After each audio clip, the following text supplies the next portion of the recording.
সেদিন তো আমার পরপর দুদিন কোর্ট ছিল, একটা কোর্ট ছিল ব্যাংশালে আর একটা ছিল বারাসাতে। তো সেদিন সকাল সকাল একটু খাওয়া দাওয়া করে আমি গেছিলাম বারাসাত কোর্টের উদ্দেশ্যে, আর তারপর একটু ফাঁকা হয়ে, যেহেতু নিরামিষ আমার সেদিন ছিল, আমি নিরামিষ আনন্দময়ীর কচুরি খেয়েছিলাম। I know it's very unhealthy, but তবুও আমি খেয়েছিলাম। তারপর তাড়াতাড়ি বাড়ি আসার চেষ্টা করলাম আর বাড়ি এসে রেস্ট নিলাম। আর দেন পরের দিন সকালবেলা আবার আমার কোর্ট ছিল, আর এদিন ছিল আমার ব্যাংশাল কোর্ট। তো অনেক ভোরবেলা আমি বেরিয়েছিলাম।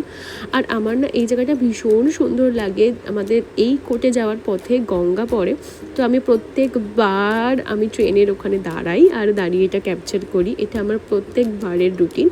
আর সেদিন তো আমি কোর্টে একটু বেশি তাড়াতাড়ি পৌঁছে গেছিলাম আর বেশ ফাঁকা ছিল। আর সেদিন ঝমঝম করে বেশ বৃষ্টি পড়ছিল, তাই জন্য একটু বেশিই ফাঁকা ফাঁকা মনে হচ্ছিল। তারপর তো আমি তাড়াতাড়ি বাড়ি চলে আসার জন্য বেরিয়ে পড়লাম। আর আমার একটু কাজও ছিল কলকাতাতে। তো আমি সবার ফার্স্টে গেছিলাম হচ্ছে গজকুমারে। এই ফার্স্ট টাইম আমি গজকুমার ভিজিট করলাম। ওখানে আমাদের কোর্টের ইউনিফর্ম ভীষণ ভালো পাওয়া যায়।